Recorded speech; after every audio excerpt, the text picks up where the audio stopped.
नमस्कार दोस्तों, ये है भूत बंगला 76। भूत प्रेतों पिशाचों की और रहस्यमय दुनिया में एक बार फिर से आपका बहुत बहुत स्वागत है। तो एक बार फिर से डरने और डर की आहट पाने के लिए दोस्तों हमारे चैनल को ज़्यादा से ज़्यादा लाइक, शेयर एंड सब्सक्राइब करें। दोस्तों बेल आइकॉन दबाना ना भूलें।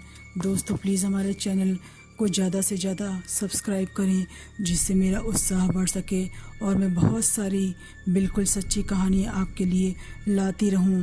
मैंने अपने दोस्तों, परिचितों और रिश्तेदारों से बचपन से ऐसी ही कहानियाँ या भूतिया घटनाएं सुनती आ रही हूँ जो किसी के साथ सचमुच घटे हैं।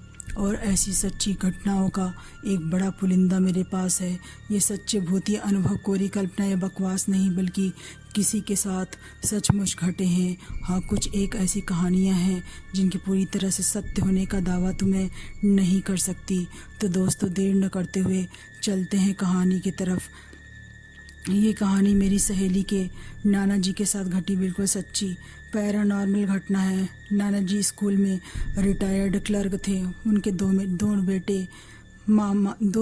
बेटे धीर मामा और राजन मामा थे, और सबसे छोटी मेरी सहेली की मम्मी थी। दोस्तों संयोग से कुछ चीज़ें, जैसे किसी का पड़ा हुआ पुराना सामान या ज़मीन की खुदाई से निकली हुई एंटीक चीज़ें, जिन्हें हम लालच में आकर ले तो लेते हैं, जिनमें अतीत के कुछ ऐसे गहरे काले डरावने राज छुपे हुए होते हैं जिनसे हमारा पीछा छुड़ाना बहुत ही मुश्किल हो जाता है। उत्सुकतावश हम ऐसे सामानों को हाथ लगाकर खुद अपने पैरों पर कुल्हाड़ी मार लेते हैं, जिससे हमारे पास पछताने के अलावा और कोई चारा नहीं बचता। तो कुछ ऐसा ही घटा था मेरी सहेली के नाना जी और उनके परिवार के साथ। ये बिल्कुल सच्ची घटना है। तो हुआ ऐसा था कि वो जाड़े के दिन थे। हल्की ठंड या गुलाबी सर्दी का मौसम था। नाना जी घर में कुछ कंस्ट्रक्शन का काम करवा रहे थे। इसी दौरान मजदूर ज़मीन को खोदने में लगे हुए थे। तभी अचानक उन लोगों का फावड़ा किसी मेटल की धातु या चीज़ से ज़ोर से टकराता है। ये बात मजदूरों ने नाना जी को बताई तो उन्होंने कहा, खोदो देखें क्या है। थोड़ी देर की खुदाई के बाद ही मिट्टी से सनी उस चीज़ से मिट्टी हटाई गई तो वो धातु का बना हुआ बक्सा था, जो काफ़ी मोटे तले का था और लोहे और पीतल से बना हुआ था, जिस पर काफ़ी मिट्टी जमी थी जो छूट नहीं रही थी।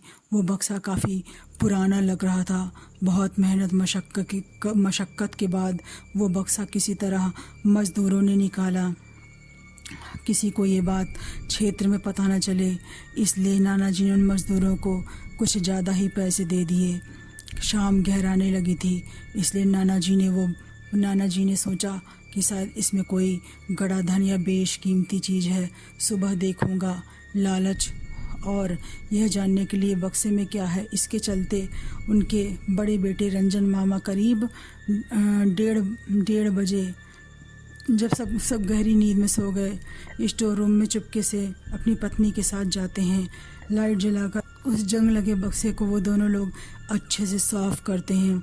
उस बक्से पर संस्कृत भाषा में एक मंत्र खुदा हुआ था, पर इस बात को अनदेखा कर पत्थर की हेल्प से वो बक्से के ताले को तोड़ देते हैं, और जो वो देखते हैं उसे उनके पसीने छूट जाते हैं, उनके होश फाख्ता हो जाते हैं। ये क्या, उस बक्से में सोना चांदी हीरे मोती नहीं, बल्कि 5 अजीब खोपड़ियाँ रखी थीं, और बीच में एक बड़ी खोपड़ी रखी थी जो उन चारों खोपड़ियों से बनावट में थोड़ी बड़ी और अजीब थी। और उन रहस्यमयी खोपड़ियों के जबड़ों में दो नुकीले पहने दांत थे, जो कि बहुत ही भयानक लग रहे थे। बीच वाली बड़ी खोपड़ी के सर पर एक बड़ी सी कील ठुकी हुई थी। उस बड़ी सी कील ठुकी हुई थी, और उस बड़ी खोपड़ी वाले औरत के आँखों के पोर्शन पर एक काफ़ी मोटा सड़ा हुआ काला कपड़ा बंधा था। उन खोपड़ियों में सम्मोहन था। शायद इसी सम्मोहन के चलते रंजन मामा उस बड़ी खोपड़ी के सर से उस कील को निकाल देते हैं, जो काफ़ी भारी, मोटी और लंबी थी, और उस काले कपड़े को भी हटा देते हैं जो उस खोपड़ी की आँखों के चारों ओर लिपटा हुआ था। जैसे ही वो कपड़ा हटाते हैं, और उस खोपड़ी की गहरी आंखों के काले खड्डों में देखते हैं। अचानक उनको किसी औरत के हंसने की आवाज़ आती है। वो आवाज़ केवल मामा जी को ही सुनाई देती है, मामी जी को नहीं।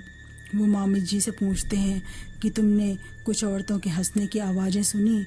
तो मामी इस पर हंसकर कहती हैं कि कोई नहीं है, तुम्हें कोई खजाना नहीं मिला, इसलिए तुम्हें सदमा लग गया है, चलो चलकर सो जाते हैं। तभी अचानक छोटे मामा भी मामी के साथ पहुंच जाते हैं। बक्सा तो बड़े मामा पहले ही खोल चुके थे। जब छोटे मामा मामी बक्से में देखते हैं तो हक्के बक्के रह जाते हैं। उन्हें भी काफ़ी शौक़ लगता है। बक्से में कोई एंटीक खजाना नहीं बल्कि वो डरावनी खोपड़ियाँ रखी थीं। दोनों भाई चुपके से बक्सा बंद कर सोने चले जाते हैं। उसी रात बड़े मामा रंजन को सपने में एक बहुत ही खूबसूरत औरत दिखाई पड़ती है। वो बला की खूबसूरत थी। उसने लाल रंग की साड़ी पहन रखी थी। उसकी आंखों में एक खास ही चमक थी। वो सपने में रंजन या राजन मामा से कहती है कि तुमने मुझे आज़ाद किया है, मैं तुम पर बहुत खुश हूँ। मैं तुम्हें इतना पैसा और दौलत दूंगी जितनी किसी के पास नहीं होगी। जब तक तुम जिंदा रहोगे तब तक मैं तुम्हें दौलत देती रहूँगी। बहुमूल्य रत्नों और या बेशकीमती नगीनों और सोने की गिन्नियों या असरफियों से भरे हुए बहुत सारे घड़े उन्हें सपने में दिखाई देते हैं। उन्होंने कभी इतना पैसा अपनी ज़िंदगी में नहीं देखा था। बदले में वो खूबसूरत औरत उनसे कहती है कि मैं तुम्हारे साथ कुछ कभी बुरा नहीं करूँगी, क्योंकि तुमने मुझे उस बक्से से आज़ाद कराया है। रंजन मामा से वो औरत सपने में कहती है कि तुम्हें बस करना इतना होगा कि हमारे 5 कंकाल तुम्हारे घर के पीछे मिट्टी में गड़े हैं, उन्हें खोद कर हमारे धड़ों से मिला दो और एक बकरे की बलि देकर उसके खून को हमारी गर्दन और धड़ जहाँ जुड़ते हैं वहाँ पर डाल देना। और वो एक शैतानी मंत्र भी बताती है, तुम जो चाहोगे वो सब मिलेगा, वो बोलती है। वो औरत ये भी बताती है कि तुम्हारे घर के पीछे सोने के सिक्कों से भरे हुए 7-8 कलश ज़मीन के नीचे गड़े हैं। यही सपना छोटे मामा को भी आता है। कुल मिलाकर के दोनों भाई इस खूबसूरत नवयुवती की तरफ सम्मोहित या अट्रैक्ट हो जाते हैं। वो दोनों उसके लिए कुछ भी करने के लिए तैयार हो जाते हैं। जैसे ही सुबह होती है, नानी जी और नाना जी के साथ स्टोर रूम में जाती हैं तो देखते हैं कि बक्से का ताला टूटा हुआ है। वो सब घर वालों को गुस्से में बुलाते हैं और पूछते हैं कि बक्से का ताला किसने तोड़ा। इस पर रंजन मामा कहते हैं कि बक्से में बहुत ही अजीब और भयानक खोपड़ियाँ रखी हैं, मुझे तो बहुत डर लग रहा है। इस बक्से में कोई पुराना खजाना नहीं है। नानी जी उन खोपड़ियों को देखकर समझ गई थी कि बक्से में ये न जाने कौन सी बुरी बला घर में आ गई है। नाना जी के दोनों बेटे रात के सपने की बात जो है वो नाना जी को नहीं बताते हैं। उन्हें नानी जी को कुछ अच्छा फील नहीं हो रहा था। तो नानी जी ने कहा कि रंजन, तुमने बक्से के ताले को तोड़कर शायद बहुत बड़ी गलती कर दी है और खोपड़ी में इस गड़ी हुई कील को भी तुमने निकाल दिया है। नानी जी ने कहा, इसे तुरंत यहाँ से हटाकर किसी तालाब में रात को फेंक आएंगे। उस पर उनके बेटे कहते हैं कि आप हमारे साथ चलकर क्या करेंगे, हम दोनों लोग रात को ही पास के तालाब में इसे फेंक आएंगे। नानी जी कहती हैं कि बक्से को तुरंत बाहर रखवा देते हैं, पर यह क्या, जैसे ही नाना जी और उनके बेटे बॉक्स को उठाते हैं वैसे ही बॉक्स जैसे ज़मीन से जम गया हो। 3 लोगों के जोड़ लगाने के बाद भी बॉक्स टस से मस नहीं होता। इस पर नाना जी कहते हैं कि किसी गुरुजी या बहुत ही सिद्ध बाबा जी ही इन खोपड़ियों वाले बक्से को हटाने में हमारी मदद कर सकते हैं। ये बक्सा मनहूस है। जैसे ही घर से बाहर जाने के लिए नाना जी निकलते हैं, कोई ताकतवर चीज़ उनके पैरों को रोक देती है।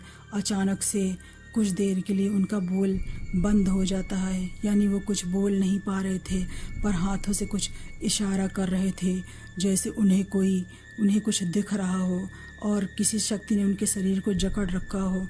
घर के सारे सदस्य उस ताकतवर शक्ति के सम्मोहन में थे। उनके दोनों बेटों ने रात के सपने की कोई बात नानी जी और नाना जी को नहीं बताई। अगर वो ऐसा करते तो शायद वो मिलते रह जाता। दूसरा, उस औरत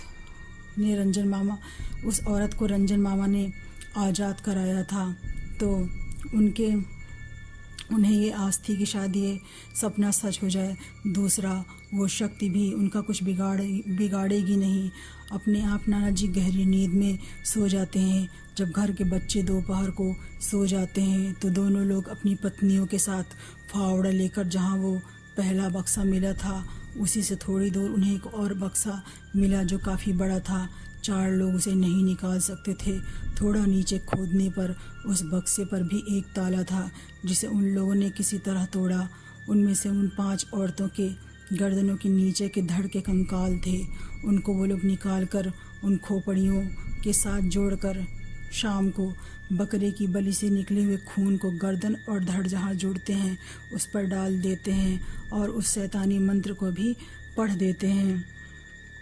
फिर वह सोने के सिक्कों वाले कलशों को खोजते हैं और वास्तव में उन्हें 10 कलशों में सोने के सिक्के खुदाई में मिलते हैं। वो इतने तेज़ी से काम कर रहे थे जैसे उनके अंदर कोई और ही शक्ति आ गई हो। यह सब करते हुए उनको रात हो जाती है।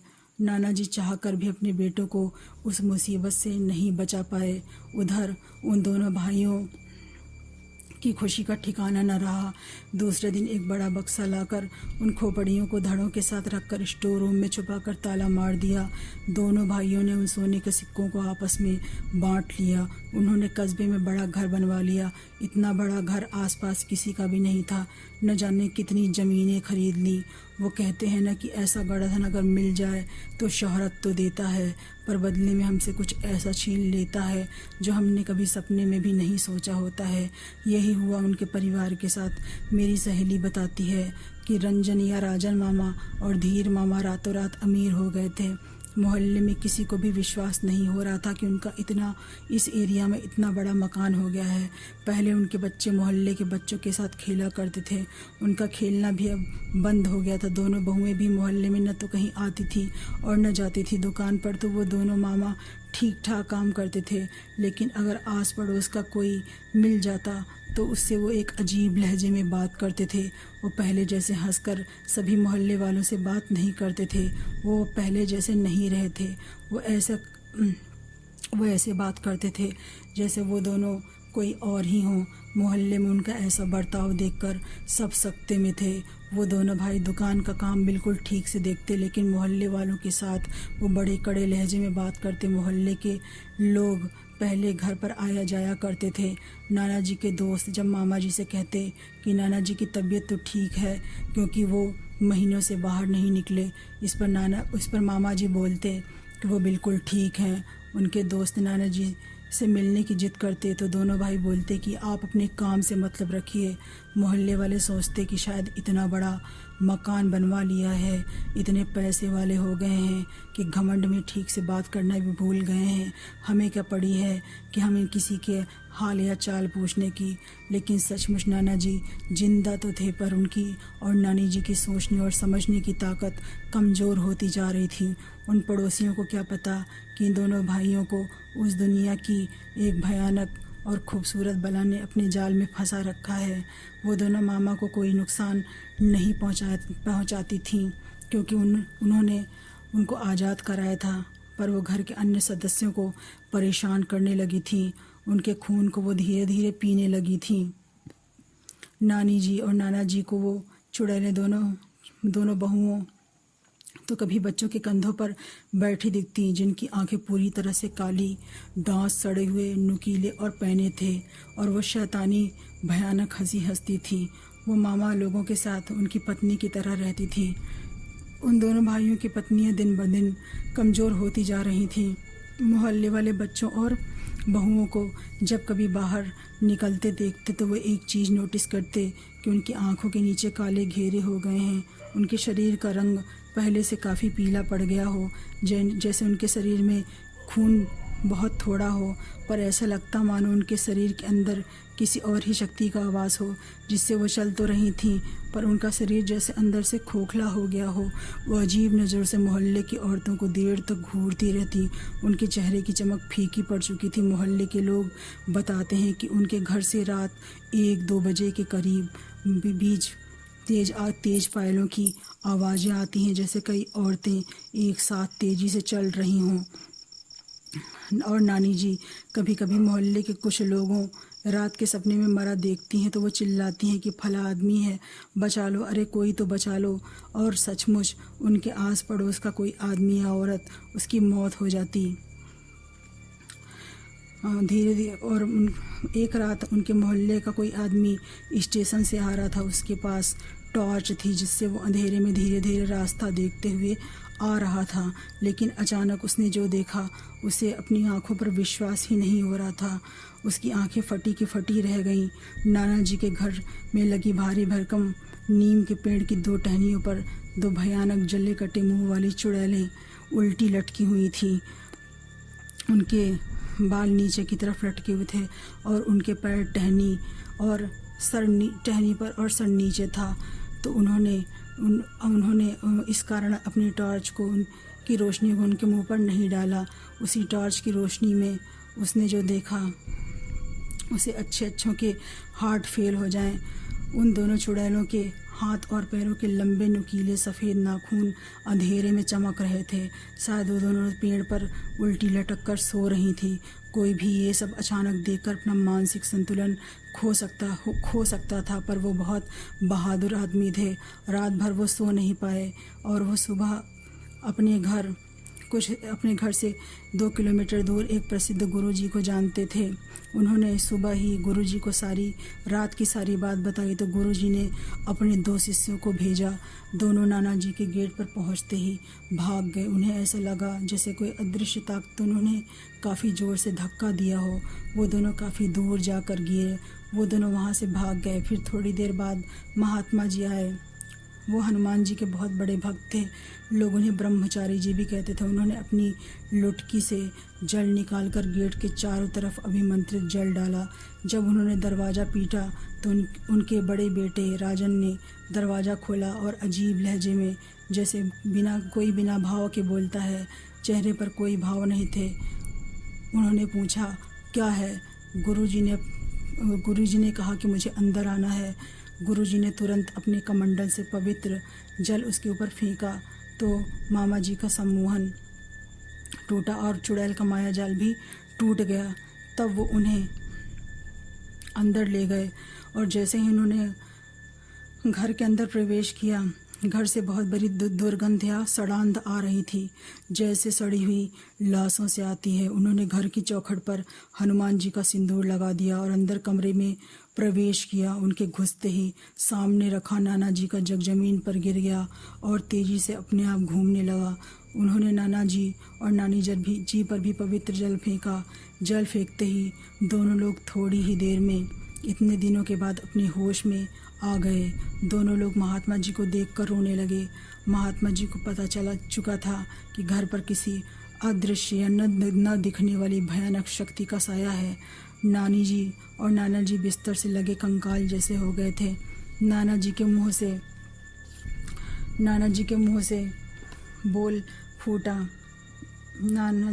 फूट पर और उन्होंने स्टोर रूम की तरफ इशारा किया। उन्होंने तुरंत यानी कि गुरुजी ने हनुमान जी की कई मूर्तियाँ लाकर कमरे में रखने के लिए कहा। उन्होंने जैसे ही पवित्र जल घर के बच्चों और बहुओं पर डाला तो बहुत अजीब आवाज़ों में चीखने लगे, चिल्लाने लगे, छटपटाने लगे और जल फेंकते ही थोड़ी देर में ही वो बेहोश हो गए। तो उन्होंने यानी कि गुरुजी ने हनुमान जी का अभिमंत्रित धागा उन सभी के हाथों पर बांध दिया, जो कि एक रक्षा कवच की तरह था। उन्होंने जब स्टोर रूम खुलवाया और उस बक्से को निकलवाया और उस बड़े बक्से का ताला तोड़ दिया तो उसके अंदर जो औरतों के धड़ और खोपड़ियाँ थीं उस पर हनुमान जी का ढेर सारा सिंदूर डाला गया और बजरंग बाण का पाठ किया गया। तभी उस बक्से में से चीखने चिल्लाने की भयानक आवाज़ें आने लगीं, जैसे कई औरतें बुरी तरह तड़प रही हों, रो रही हों। वो समझ गए कि ये बक्सा जो है एंटीक है या काफ़ी पुराना है।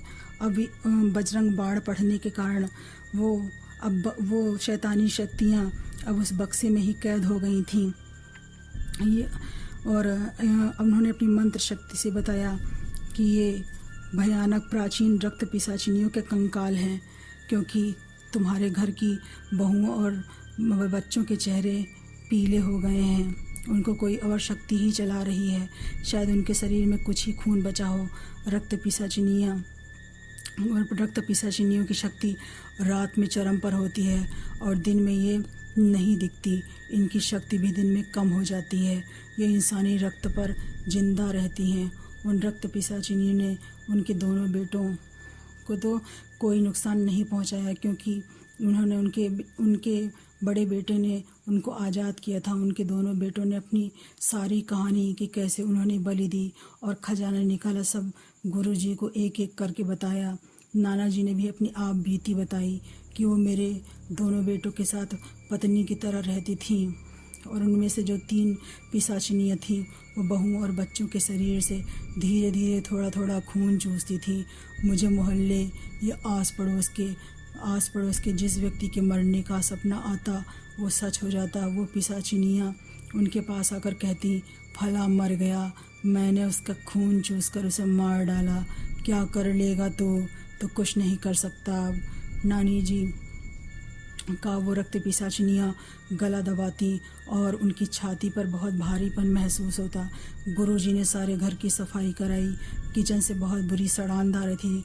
जगह जगह फर्श पर रक्त के निशान थे। रात में भी वो एक गोल घेरा बनाकर हनुमान जी की मूर्ति के पास सो गए। उन्हें हनुमान जी की कृपा से एक सपना आया। सपने में उन्हें एक व्यापारी दिखाई पड़ता है। वो बताता है कि आज से 80 साल पहले मैं इसी क्षेत्र में सोने और चांदी का व्यवसाय किया करता था। एक दिन मैं सारा गहना लेकर के घर जा रहा था तो चोरों ने मुझे लूट लिया और मेरे व्यवसाय या कारोबार में घाटा लग गया। एक रात मैं घर से वापस लौट रहा था तो मुझे एक बहुत ही खूबसूरत औरत, जिसकी आंखों में अजीब सी चमक और सम्मोहन या जादू था, मेरी तरफ आने लगी। मैं भी अपने आप को रोक न सका। जब वो मेरे पास आई तो वो बोली कि तुम्हें व्यापार में बहुत बड़ा घाटा लगा है, मैं तुम्हारी मदद कर सकती हूँ। ऊपर से नीचे तक वह सोने के गहनों से लदी थी। शराब के नशे में मैं उसे घर ले आया।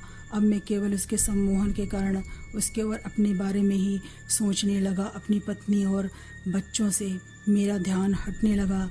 मैं रातों रात अमीर बन गया था। उस औरत ने शर्त रखी कि तुम मेरे बारे में किसी को भी कुछ भी नहीं बताओगे, क्योंकि वह केवल उन व्यापारी को ही दिखती थी। उसके साथ वो 4 और औरतें भी उन्हें दिखने लगी थीं, जो मोहल्ले के लोगों का शिकार करने लगी। उसने अपनी असलियत मुझे बता दी कि मैं एक रक्त पिशाचिनी हूँ और ये 4 मेरी सहचरणी या साथ में रहने वाली हैं। मुझे तुम बहुत अच्छे लगते हो। कुछ दिन बाद मेरे दोनों बच्चे और पत्नी भी चल बसे। उनका शरीर पूरा पीला पड़ गया था, जैसे कि उनके शरीर में एक भी बूंद खून ना हो। एक दिन मैंने उनको उनके असली वेश में देख लिया। वो इतनी भयानक और क्रूर थी। उनका पांचों का आधा चेहरा जला कटा था और वो एक आदमी के सर को लेकर उनका खून आपस में बांटकर चाट कर पी रही थी। मुझे उन पांचों की एक कमजोरी पता थी कि उनके हाथों पर काले धागों में कुछ हड्डियां बंधी हुई थीं। अपनी पत्नी और बच्चों के जाने के गम में मैं काफ़ी दुखी था और धन के लालच में मैं अंधा हो गया था। मैंने उन्हें हमेशा सुंदर ही देखा था और उनका असली रूप देखकर मैं बुरी तरह डर गया और मैं वहाँ से तुरंत भाग गया। उसी समय मैंने एक गुरुजी को बुलवा करके उनके ऊपर रक्त पिशाचिनी बंधन मंत्र पढ़कर जल फिकवाया तो वो चारों एक अदृश्य शक्ति के बंधन में बंध गई। अब वो मनुष्य रूप से अदृश्य नहीं हो सकती थी। फिर एक व्यक्ति ने उन पांचों के हाथ से वो काले धागों में बंधी हड्डी काट ली और गांव वालों ने उनमें से एक को अंधा कर दिया और उन हड्डियों को एक तालाब में फेंकवा दिया गया। गुरुजी ने कहा कि उनके धड़ और सर को अलग कर दो। गांव वालों ने उनके धड़ और सर को अलग कर दिया था। गुरुजी ने 2 अलग अलग बक्सों में उनके धड़ों और सरों को जमीन में काफ़ी दूरी पर गड़वा दिया। एक संस्कृत में पवित्र मंत्र उस बक्सों पर खुदवाया गया, जिससे वो कभी आज़ाद न हो पाए। मेरे पास जितने रत्न सोने के सिक्के थे वो मैंने कलशों में करके थोड़ी दूर पर गड़वा दिए, जो बाद में नाना जी के बेटों को मिला। कुछ दिन बाद मेरी भी मौत हो गई। उस व्यापारी ने गुरुजी से कहा कि अगर इन रक्त पिशाचिनियों से छुटकारा पाना चाहते हैं तो वैसा ही करें जैसे मैंने किया था। उनके सरों और धड़ों को अलग अलग बक्सों में रखकर पूर्णिमा की रात्रि को 2 अलग अलग जगहों पर गहरा गड्ढा खोदकर काफ़ी दूरी पर गाड़ दो। उस व्यापारी ने कहा कि हनुमान जी के आदेश से मैं आपके सपने में आया हूँ, अब मुझे आज्ञा दें। सुबह जब वो उठे तो सबसे पहले उन्होंने कहा कि संयोग से आज पूर्णिमा की ही रात है। आज रात ही उस बक्से से धड़ों और सरों को अलग कर उसी पुराने बक्से में उन खोपड़ियों को डालो और एक दूसरे बक्से में धड़ों को डालो। और वो बड़ी कील भी उस बक्से में थी और उस एक बड़ी खोपड़ी पर उस बड़ी कील को मंत्र पढ़कर ठोक दिया गया। चारों तरफ से भयानक चिल्लाने और चीखने की आवाज़ें आ रही थीं और उस मुख्य खोपड़ी के आँखों पर भी काला मोटा कपड़ा बांध दिया गया। 5 खोपड़ियों पर हनुमान जी का सिंदूर डाल दिया गया और ताला लगा दिया गया। चारों तरफ से काफ़ी चीखने और चिल्लाने की आवाज़ें आ रही थीं क्योंकि सर धड़ से अलग हो चुके थे। उन दोनों बक्सों को कहीं दूर अलग अलग जगहों पर गड़वा दिया गया। जान बची तो लाखों पाए। बहुओं और बच्चों को पहले ही जीप से शहर ले जाया जा चुका था। हनुमान जी की कृपा से अब वो सब ठीक हैं।